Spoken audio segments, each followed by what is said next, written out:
Training camp is here for the Washington football team, and they're getting busy paying players after they gave Jonathan Allen a massive extension yesterday. Today on Tuesday, they've given one to Logan Thomas. The two sides have agreed to a 3-year contract extension. It's worth $24 million with just $10.3 million guaranteed. Thomas gets the bag after an absolutely massive breakout season for the football team last season, despite all the issues they had and shuffling they dealt with at the quarterback position.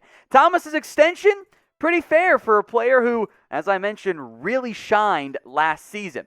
Last year for the football team, 110 targets, 72 receptions he pulled down there, 670 yards, 6 touchdowns in total. To put that in perspective, in a 16-game season last year, with what Logan Thomas did previously over the entirety of his NFL career, which, as a reminder, he began as a quarterback, not as a tight end. He was drafted as a QB by Arizona out of Virginia Tech and then made the move over to tight end. In his entire career before last season, Logan Thomas had a mere 54 targets. He basically doubled that this past year. 35 receptions for 217 yards and 2 touchdowns. Yeah, that's a bit of a breakout year, over doubling his production over his entire NFL career. Now, here are the other highest paid tight ends before and including the Logan Thomas deal. Now, it's not a surprise that Thomas did not even approach the other massive extensions, George Kittle, Travis Kelce. He's certainly not worth that level of money, not that caliber of player.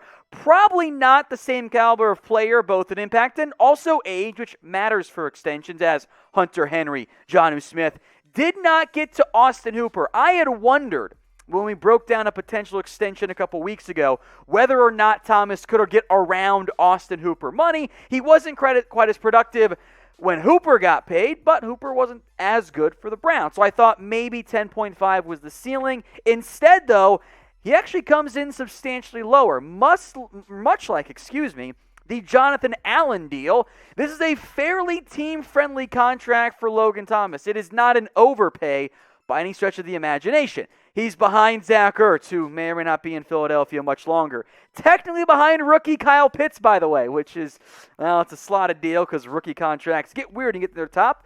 Rob Gronkowski, Jimmy Graham, and Logan Thomas then all share the tied for 8th, technically, highest paid tight end in the NFL. Guaranteed money-wise, and he's not even close. At a little over $10 million guaranteed, that doesn't even hold a candle to even rookie Kyle Pitts. That's a fully guaranteed deal for him, or Hunter Henry, way behind that figure.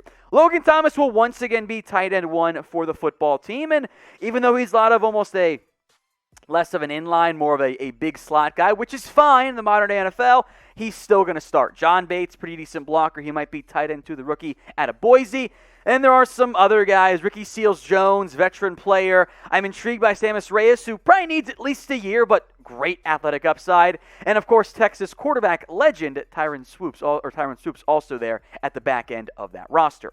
So grade this move for me, folks. I'm pretty pleased by it. A, B, C, D, or F. I think at minimum, this is a B grade. You lock up a key player for your offense on a pretty team-friendly contract. That's exactly what you're going for if you're the Washington football team. But let me know what you guys think in the comments section.